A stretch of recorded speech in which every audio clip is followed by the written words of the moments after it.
Hello, hello, j'espère que tu vas bien. Alors aujourd'hui, on a un invité spécial. Il a quitté le Canada pour le Luxembourg et aujourd'hui, il a décidé de partager son expérience avec nous. Alors tout de suite après le générique, on retrouve notre invité.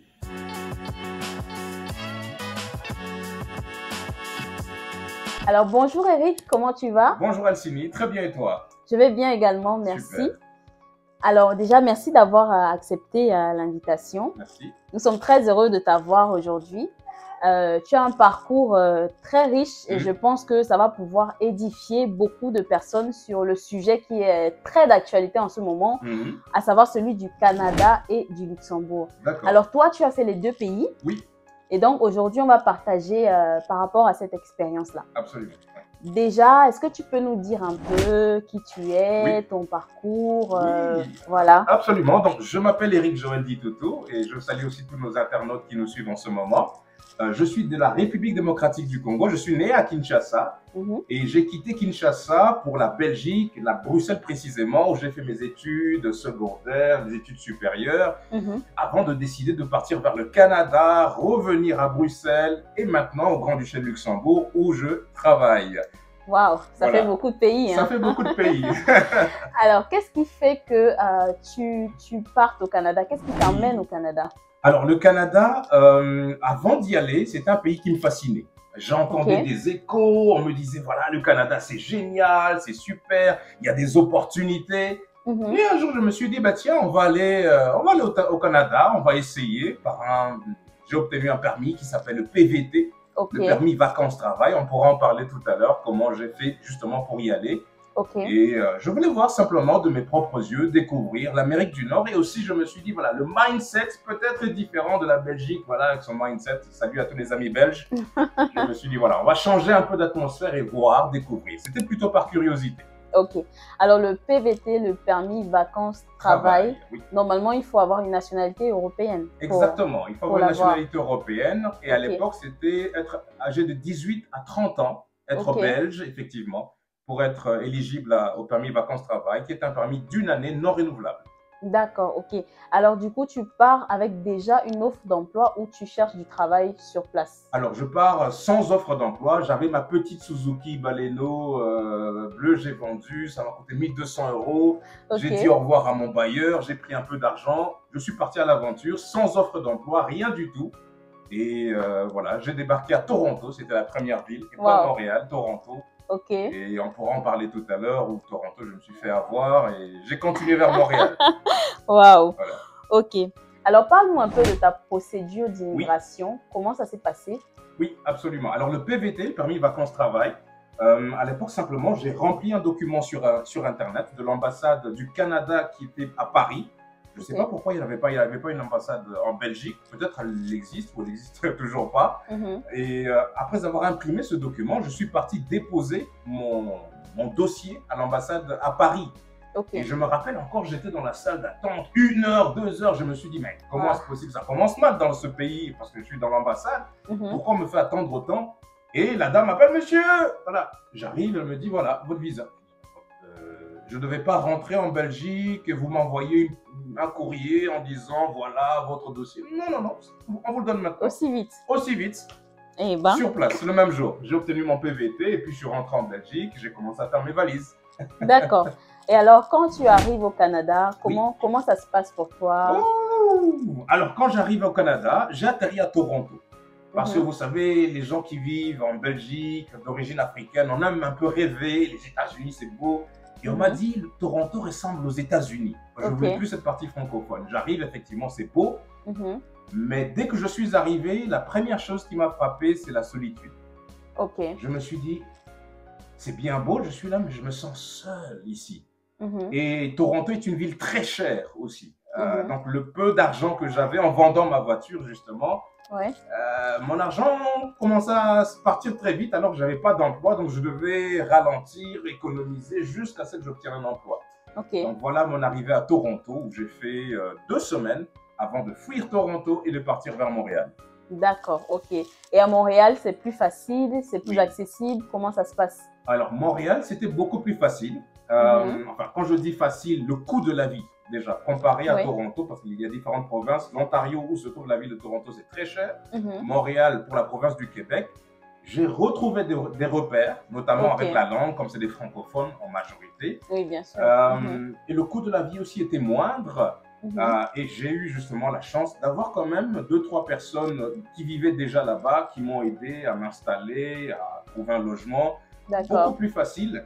Et Mhm. j'ai trouvé mon emploi en une semaine Waouh. à Montréal. Waouh. Oui. Et c'est dans quoi? Alors, c'était dans la vente à Bruxelles. Avant de quitter Bruxelles, je travaillais chez Foot Locker. Donc, je vendais Ok. des baskets, des vêtements comme vendeur. Mhm. Et en partant, j'avais eu la bonne idée de demander à mon manager de Foot Locker à Bruxelles, tu peux me faire une petite lettre qui dit que j'ai bel et bien travaillé ici. Il a fait une petite lettre, voilà, Eric a travaillé chez Foot Locker comme vendeur. Waouh. Et j'arrive à Montréal, dans la rue Sainte-Catherine, une rue commerçante. Mhm. Dans le premier Foot Locker, j'arrive, je dépose, je dis écoutez, je viens de Belgique. J'ai travaillé chez Foot Locker en Europe, voilà. Et le monsieur me dit, c'est vrai? Oui, je dis, oui, c'est vrai, mais on cherche quelqu'un. Et Waouh. c'est comme ça qu'il m'a dit, le lendemain, tu arrives, la semaine prochaine, tu arrives et tu commences. Ok, Voilà, super. mon premier Ok. travail de vendeur. D'accord. Et alors, du coup, tu restes au Canada pendant combien de temps? Ah, très bonne question, parce que le permis vacances-travail n'est valable qu'une année, Mhm. mais j'ai fait 3 ans et demi, presque 4 ans. Waouh. On pourra en parler tout à l'heure parce qu'il y a une petite procédure qui est simplement que lorsque on entame une nouvelle procédure de résidence permanente Mhm. avec un employeur, vu que j'étais déjà chez un employeur en train de travailler, Oui. alors pendant ce processus-là, vu que j'ai déjà un travail, c'est beaucoup plus facile. Mhm. L'immigration dit, écoutez, si la réponse est négative, vous rentrez en Belgique. Si elle Mhm. est positive, vous restez toujours avec l'emploi que vous avez. Ok. Vu que j'avais une offre d'emploi et un contrat de travail déjà, D'accord. grâce au PVT, oui. Ok.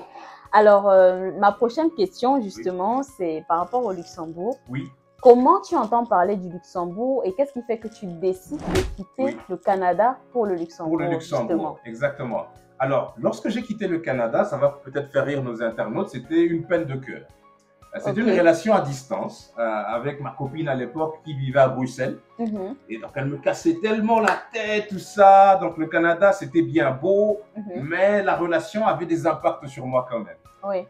Donc, après, voilà, il y a eu des sérieux problèmes dans cette relation. Je suis revenu à Bruxelles. D'accord. L'une des erreurs, quand même, je regrette parfois ces décisions-là. Ouais. J'arrive à Bruxelles, je cherche un emploi et il y a une société à Bruxelles qui me dit, écoute, nous n'avons pas de poste ici à Bruxelles. Mhm. Par contre, on a notre structure au Luxembourg. Est-ce que tu voudrais travailler au Luxembourg? Je dis, bien sûr. Mhm. Et c'est comme ça que je suis arrivé au Luxembourg, grâce à la société qui est à Bruxelles.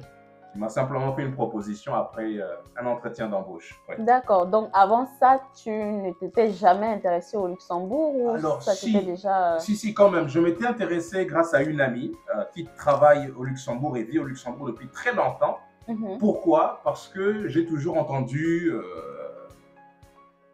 c'est pas un mythe, les gens disent au Luxembourg, on paye bien. Au Mhm. Luxembourg, il y a des gros salaires. Et Mhm. depuis la Belgique, je me rappelle, j'avais eu un emploi là-bas dans un cabinet de conseil, je payais 1250 € par mois Waouh. en tant que consultant, business Et analyst. va. Mhm. Et cet ami-là me dit, mais au Luxembourg, mais tu auras 2 fois, 3 fois ça. J'ai dit, oh, j'ai dit, ok. Mais je postulais sans succès, jusqu'à ce que cette société me permette justement de venir ici. Je dis, bien sûr que je veux venir ici. Mhm. Et Ouais. du coup, tu confirmes, c'est un mythe ou c'est une réalité, Non, les salaires? non, c'est pas un mythe. Les salaires sont meilleurs qu'en Belgique. Donc, les amis belges, vous pouvez dire ce que vous voulez dans la vidéo, c'est pas mon problème. Donc, les salaires sont effectivement mieux, un peu plus élevés au Luxembourg qu'à Bruxelles, du moment où je travaillais, oui. Ok, d'accord. Et si tu devais un peu décrire ton parcours professionnel au Luxembourg, qu'est-ce que tu dirais? Alors, le parcours professionnel au Luxembourg, lorsque je suis arrivé comme consultant, j'ai eu à travailler d'abord pour une banque, la BIL, la Banque internationale à Luxembourg. Je pense que dans mon parcours professionnel, je n'ai eu à travailler que dans les banques aussi. Donc, après la BIL, c'était une autre banque dans laquelle je suis encore jusqu'aujourd'hui, justement. En sachant que, parenthèse, l'activité financière, c'est vraiment le cœur de l'économie luxembourgeoise.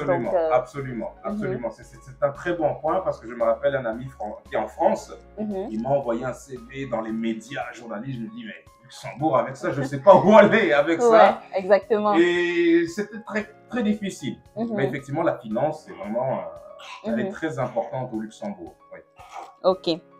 Et c'est vrai qu'il y a beaucoup vraiment de polémiques autour de ce sujet. Et on sait tous qu'au Luxembourg, il y a 3 langues officielles. Oui. Donc, il y a le français, le luxembourgeois et l'allemand. Absolument. Est-ce que la barrière linguistique, c'est quelque chose qui, toi, t'a freiné au niveau de ton travail ou pas du tout? Non, pas du tout.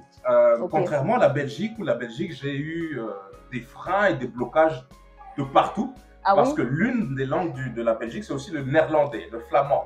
Et moi, comme je ne le parle pas du tout, dans l'entretien, monsieur, vous ne parlez pas flamand. Mais quand je suis arrivé au Luxembourg, la barrière linguistique n'a jamais été un sujet dans mes entretiens d'emploi. Et dans la vie au quotidien? Dans la vie au quotidien non plus, parce qu'au Luxembourg, vous pouvez aller dans un restaurant, le serveur vous parle en anglais. Vous allez entendre des personnes parler luxembourgeois dans le tram.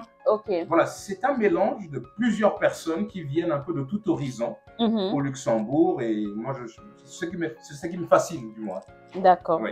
Ok. Maintenant, on va s'arrêter un peu pour faire un petit comparatif. Si tu devais comparer le Luxembourg et le Canada, je pars du principe que dans chaque pays, il y a des avantages et des inconvénients. Donc, si tu peux nous faire un peu un comparatif par rapport à ça.